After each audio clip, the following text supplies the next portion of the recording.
Bernie Sanders went on an unhinged rant on the House floor calling for the heads of billionaires this week. Check it out. You don't hear it talked about here at all. But the American people do not believe that it is appropriate that three people, 1, 2, 3, Mr. Musk, Mr. Bezos, and Mr. Zuckerberg, three Americans own more wealth than the bottom half of American society, 170 million people. Really? Three people own more wealth than 170 million people? Anybody here think that is vaguely appropriate?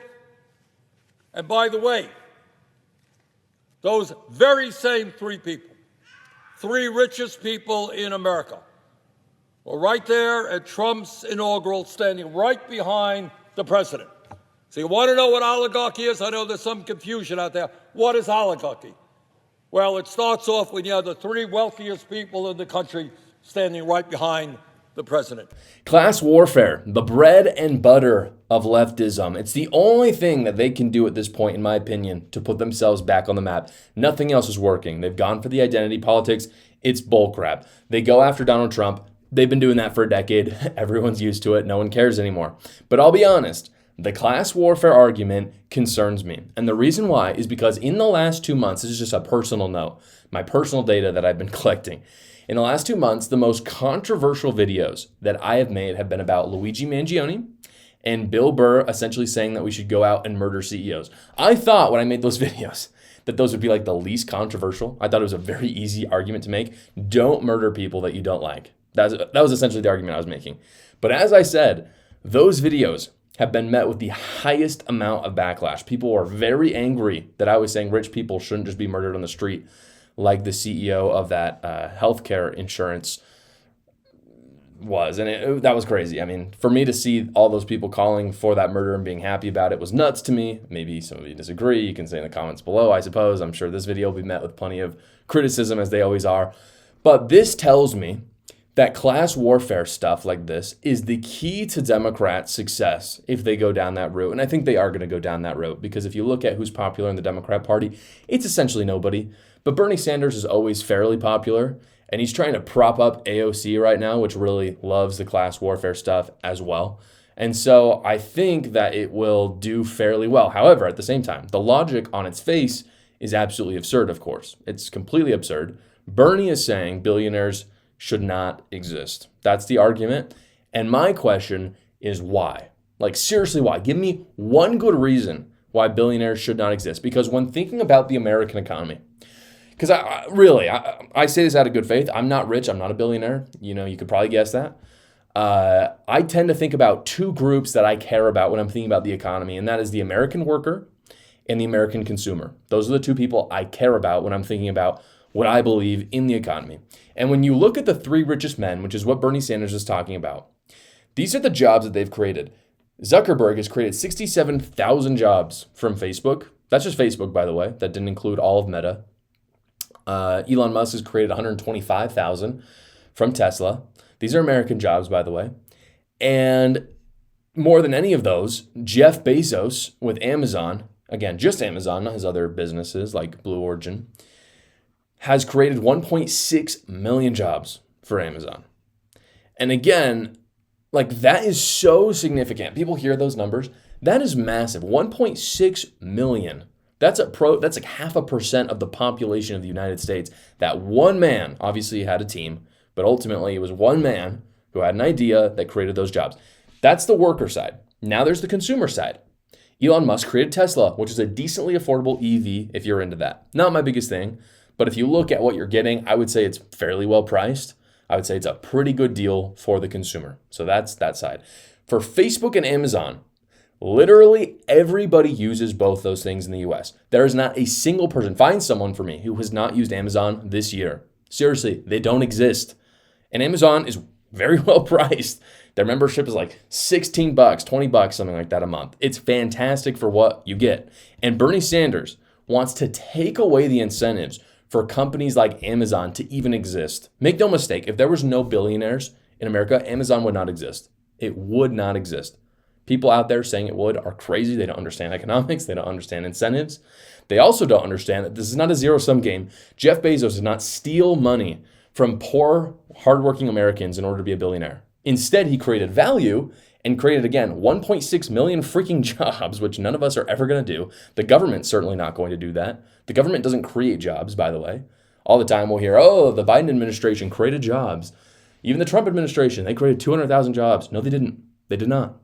When you see that Donald Trump created jobs, what that means is that he ended regulations, maybe lower taxes, got out of the way so people like Jeff Bezos, who want to be wealthy, had the incentives to make a good business and create jobs. That's how it works. The government never creates jobs. It can't do it. It's stupid. It doesn't know anything.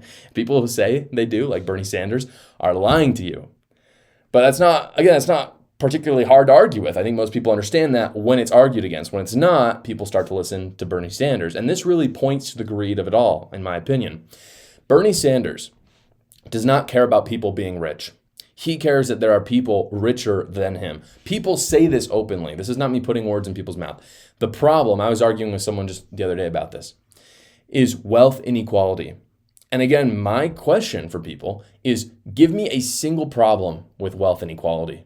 Really, tell me the problem.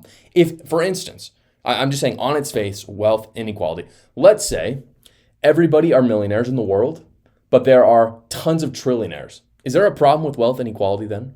Or is the problem today that there are poor people? Because I would posit that if everyone were millionaires in the world and there were trillionaires, people would still care about the trillionaires, even though they're doing great. And what I would say is I care more about the people who are actually in poverty. And if we want to talk about that, let's talk about it. I don't think anyone wants people to be in poverty. But tearing down rich people who have, again, created the incentives necessary to actually have jobs in the world to help those poor people is a massive, massive mistake. And Bernie Sanders simply cares that there are people richer than him.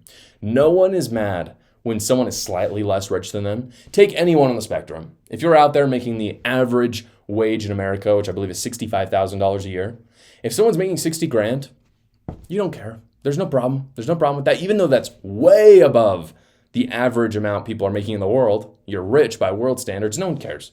And if there's a millionaire out there, like Bill Burr, for instance, who literally is worth $20 million, if someone's worth $18 million, he's got no problem with that. There's no wealth inequality problem in that. It's people richer than him. And even if there's someone worth $1 billion or $2 or whatever it is, like say Mark Cuban, Mark Cuban is always going to have problems with the people who are worth $100 billion, not even thinking about all those people who are literally worth nothing compared to him. And that's because it all comes down to who is richer. It's not about wealth inequality. It was never about wealth inequality. It's about envy. And I think that all I want to know is give me one reason why it's bad Bezos has over $100 billion. Give me one reason, like a true reason why it's bad that he did that. And I'll give you 10 reasons why it's a good thing, because he's created good for all Americans through consumers as well as for the workers. And this is the good news for Republicans, I think. This is a very easy argument to win because it's completely illogical from the lefties. There's just no logic to it. There's none. It can be poked through easily. And so the solution for Republicans is we cannot just let people like Bernie Sanders yell at space, because when they yell at space, it doesn't encounter conversation or debate, and people start to listen because it riles up emotions in them without it actually being logical. If they yell at space, they'll be successful. But if we actually can get those ideas under debate and conversation, we have to scrutinize these ideas. And if we do, their ability to rile people up is going to completely fall away in the face of logic and facts, and the class warfare will fail. If not, class warfare will take down the Republicans in 2026 and in 2028. Hey guys, I know that filing taxes can be stressful, so I wanted to introduce you to the people who do my taxes, Quick Tax America. Quick Tax America has gotten its average tax returner $4,000 back already just this year. And unlike the other services, they're not raising rates just because it's March or it's April. They do all federal tax returns for only $69. It's a completely transparent price because it's their only price, no matter how complicated your taxes are. They do all the work for you as well. There's no more going to these online services where you spend 4 hours doing all the work yourself only to find out that it's going to cost you $400 at the end. With them, they have that one transparent price, and they do all the work for you. All you got to do is upload your files, answer a few basic questions, and schedule a 15-minute finish your return call with a tax professional, and they do all the rest of the work. So go check them out at quicktaxamerica.com, or you can go to the link in the description below. Thank you so much for watching, guys. If you haven't already, go down below, like the video, subscribe to my channel, and watch another video.